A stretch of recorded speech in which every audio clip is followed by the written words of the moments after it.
देखिए, इसकी जानकारी तो किरीट सोमैया ही रखते हैं कि अगर उनके साथ मारपीट हुई थी तो एफआईआर दर्ज क्यों नहीं की जानी चाहिए। लेकिन फिलहाल एक टेक्निकल मुद्दे पे किरीट सोमैया का आर्गुमेंट है, वो ये है कि जब एफआईआर होती है तो स्टेटमेंट पे सिग्नेचर की जाती है, वो सिग्नेचर उनसे ली नहीं गई है। इसका मतलब उन्होंने सामने से एफआईआर नहीं दी है और ये एफआईआर दर्ज होने से उनको आपत्ति है। इस एफआईआर में तो 4 लोगों को कल जो शिवसेना वर्कर है उनको गिरफ्तार भी कर लिया गया है। तो अब किरीट सोमैया जब बाहर आते हैं तभी इस बारे में जानकारी आगे मिल पाएगी कि आखिर क्या उनकी दिक्कत रही इस एफआईआर में, क्या सेक्शन जो लगाए गए उससे खुश नहीं थे या फिर उनके साथ जो मारपीट हुई खार पुलिस स्टेशन के बाहर जो शिव सैनिकों ने की उस पर उनको एफआईआर दर्ज नहीं करानी है। ये मुद्दे पे जो क्लैरिटी है किरीट सोमैया जब खार पुलिस स्टेशन से बाहर आते हैं तब मिल पाएगी।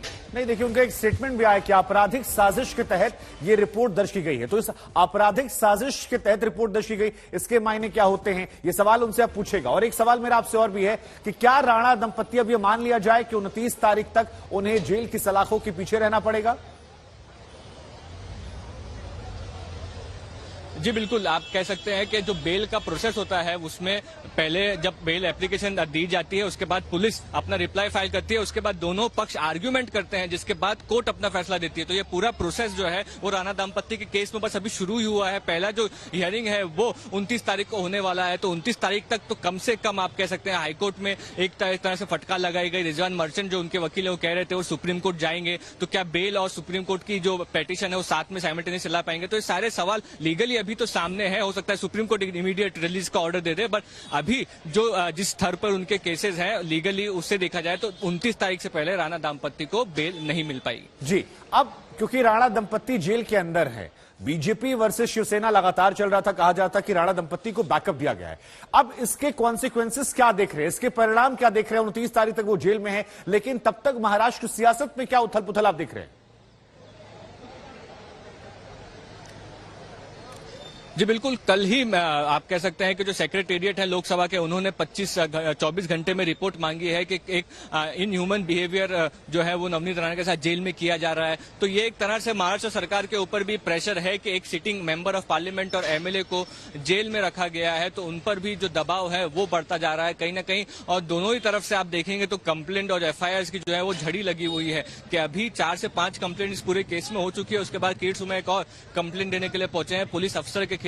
तो पूरा जो मामला है आप कह सकते हैं कि कहीं ना कहीं जो लाउड स्पीकर की कंट्रोवर्सी है उसके बैकग्राउंड में ये उभरता हुआ विरोधी पक्ष नेता देवेंद्र फडणवीस ये आरोप लगाते हुए कि महाराष्ट्र में इमरजेंसी सिचुएशन है, अपोजिशन लीडर्स पर क्रैकडाउन किया जा रहा है। तो कहीं ना कहीं लॉ एंड ऑर्डर सिचुएशन जो है या राजनीति जो महाराष्ट्र की है वो इस तरह आप कह सकते हैं कि काफी इस वक्त एक्टिव है और किसी भी वक्त कुछ भी हो सकता है। किसी भी तरीके का आंदोलन वो एक हिंसक आंदोलन बदल सकता है। इस तरीके की स्थिति इस वक्त महाराष्ट्र में मुंबई में दिखाई पड़ रही है। जी, हम आपके पास आएंगे, आपके साथ हम और सवाल जवाब करेंगे, लेकिन हमारे साथ कोई हमारे संवाददाता सेशन कोर्ट में मौजूद है। विद्या हमारे साथ मौजूद है सेशन कोर्ट से। विद्या, जरा बताइए कि सेशन कोर्ट में आज अगर कोई टेक्निकल पॉइंट जो यहां मिस हो गया हो, हम और मुस्तफा लगातार बात कर रहे हैं कि क्या क्या पहलू रहे जिनके आधार पर यह कहा गया कि 29 तारीख के बाद अब सुनवाई होगी। आप जरा बताइए वहां क्या कुछ हुआ।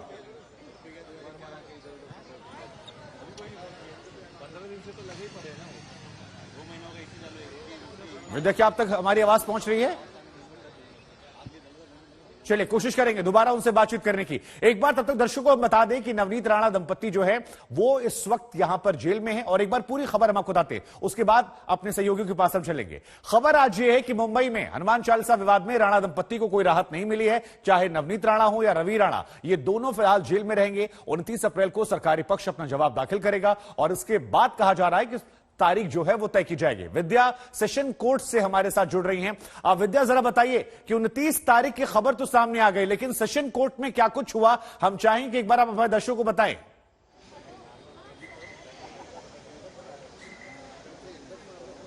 देखिए, अदालत में सबसे पहले जब प्रदीप खरात जो सरकारी वकील है उन्होंने अदालत को कहा कि इनका एक ऑलरेडी राणाज ने एक बेल एप्लीकेशन मजिस्ट्रेट कोर्ट पे फाइल किया था, वो जब तक फाइल्ड है तब तक यहां पर ये अप्रोच नहीं कर सकते, ये मेंटेनेबल नहीं है इनका बेल एप्लीकेशन। लेकिन रिजवान मर्चेंट जो राणाज को रिप्रेजेंट कर रहे थे उन्होंने तुरंत अदालत को कहा कि हम अंडरटेकिंग दे रहे हैं कि वो विड्रॉ हो रहा है, बांद्रा कोर्ट से हम अपना बेल एप्लीकेशन विड्रॉ कर रहे हैं और इसीलिए यहां आए हैं। हालांकि सरकारी पक्ष बार बार कह रहा था कि उन्हें समय चाहिए।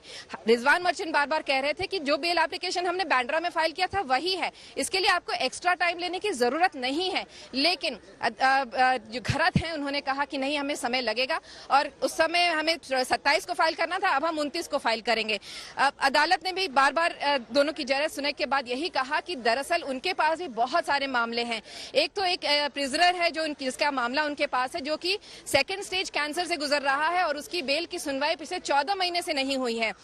ये सब बातें सुन के फिर रिजवान मर्चेंट भी ज्यादा प्रेस नहीं कर पाए, तो उन्होंने आखिर में कहा कि ठीक है 29 ही सही, तो 29 को ही आप दे दीजिए, लेकिन कोशिश करिएगा कि आप 29 को ही इसकी सुनवाई भी कर लें। अदालत ने इस पर हालांकि हामी नहीं भरी है। अदालत ने कहा कि 29 को देखा जाएगा, अगर समय मिलेगा तो सुनवाई कर लेंगे, लेकिन 29 को जो प्रदीप घरत हैं उनको एक रिप्लाई जरूर फाइल करना है। जो भी कहना है, अपोज करना है, क्या कहना है, जो भी कहना है वो 29 तारीख को लिख के दे देंगे। उसके ऊपर जिरह होगी कि नहीं ये बस तय नहीं है अभी। ठीक है।